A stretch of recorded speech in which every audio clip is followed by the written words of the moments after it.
ಪವಾಡ ಪುರುಷ ಅದ್ಭುತ ಶಾಲೆ ಸಂತ ಅಂತೋಣಿಯವರಲ್ಲಿ ಒಲವಿನ ಮಕ್ಕಳೇ, ಪ್ರೀತಿಯ ಸಹೋದರ ಸಹೋದರಿಯರೇ, ಸ್ವರ್ಗಕ್ಕೆ ಯಾರು ಹೋಗಬಹುದು? ಸ್ವಾಮೀಜಿ ಮಕ್ಕಳನ್ನ ಶಿಷ್ಯರನ್ನ ಕೇಳಿದ್ರು. ಗಮನಿಸಿ, ಒಬ್ಬ ಹೇಳಿದ, ನಾವು ಕಳೆದ 3 ದಿವಸ ನವೇಲಿಯನ್ನ ಮಾಡ್ಕೊಂಡು ಬಂದು ಯಾರಲ್ಲಿ ಭಾಗವಹಿಸಿದ್ರಿ?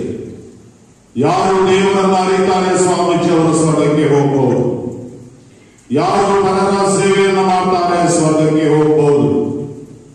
ಯಾರು ದೇವರನ್ನ ಪ್ರೀತಿಸ್ತಾರೆ ಸ್ವರ್ಗಕ್ಕೆ ಹೋಗಬಹುದು. 2ನೇ ದಿವಸ ಸ್ವಾಮೀಜಿ ಕೇಳಿದ್ರು, ಧ್ಯಾನ ಆದ್ಮೇಲೆ ಸ್ವರ್ಗಕ್ಕೆ ಯಾರು ಹೋಗಬಹುದು?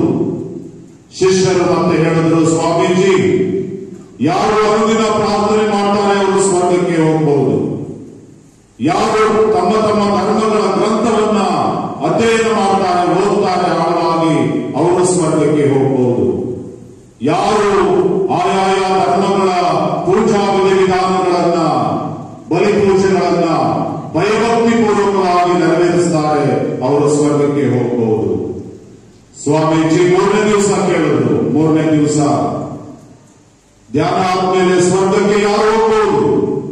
ಒಬ್ಬ ಶಿಷ್ಯ ಹೇಳಿದ, ಸ್ವಾಮೀಜಿ ಯಾರಲ್ಲಿ ಆಳವಾದ, ಅನನ್ಯವಾದ, ಅಗಮ್ಯವಾದ ವಿಶ್ವಾಸ ಇದೆ, ನಂಬಿಕೆ ಇದೆ, ಭರವಸೆ ಇದೆ, ಅವರು ಸ್ವರ್ಗಕ್ಕೆ ಹೋಗಬಹುದು ಅಂತ ಹೇಳಿ ಶಿಷ್ಯ ನುಡಿದ. ಆತ್ಮೀಯ ಸಹೋದರ ಸಹೋದರಿಯರೇ, ಯಾತಕ್ಕೋಸ್ಕರ ದಿವ್ಯ ಯೇಸು ಬಾಲರನ್ನ ನೋಡುವುದಕ್ಕಾಗಿ, ಕಾಣುವುದಕ್ಕಾಗಿ ಬೆತ್ತಲೆಹೇಮಿಗೆ ಬರ್ತಾರೆ ಪ್ರಿಯರೇ. ಇವರೆಲ್ಲರೂ ಕೂಡ ಜೆರಿಕೋವಿನ ಜಗ್ಗಾಯ, ನಿಕೋದೇಮ, ಹೆರೋದ, ಮೂರರಾಯರು, ಇತ್ಯಾದಿ ಶುಭ ಸಂದೇಶದಲ್ಲಿ ಕೂಡ ಹಲವಾರು ಘಟನೆಗಳಿವೆ. ಇವರೆಲ್ಲರೂ ಕೂಡ ಯೇಸುವನ್ನು ನೋಡುತ್ತಾರೆ. ಕೇವಲ ಶಾರೀರಿಕ ದೈಹಿಕ ಕಣ್ಣುಗಳಿಂದ ಮಾತ್ರವಲ್ಲ, ಬದಲಾಗಿ ವಿಶ್ವಾಸದ ಕಣ್ಣುಗಳಿಂದ ಯೇಸುವನ್ನು ನೋಡುತ್ತಾರೆ. ವಿಶ್ವಾಸದ ಕಣ್ಣುಗಳಿಂದ ಯೇಸುವನ್ನ ಕಾಣುತ್ತಾರೆ. ಇದು ಇಲ್ಲಿ ನಮ್ಮ ಧ್ಯಾನಕ್ಕೆ ಮುಖ್ಯವಾಗಿ ಗಮನಿಸಬೇಕಾದಂತಹ ಅಂಶ. ಆತ್ಮೀಯ ಸಹೋದರ ಸಹೋದರಿಯರೇ, ಮಕ್ಕಳೇ, ವಿಶ್ವಾಸದ ಕಣ್ಣುಗಳಿಂದ ನಾವು ಯೇಸು ಪ್ರಭುವನ್ನು ನೋಡುತ್ತಾ ಇದ್ದೇವೆಯೇ? ವಿಶ್ವಾಸದ ಕಣ್ಣುಗಳಿಂದ ನಾವು ಯೇಸು ಪ್ರಭುವನ್ನ ಕಾಣುತ್ತಾ ಇದ್ದೇವೆಯೇ? ವಿಶ್ವಾಸದ ಕಣ್ಣುಗಳಿಂದ ನಾವು ಆ ಯೇಸುವನ್ನ ಅನುಭವಿಸುತ್ತಾ ಇದ್ದೇವೆಯೇ?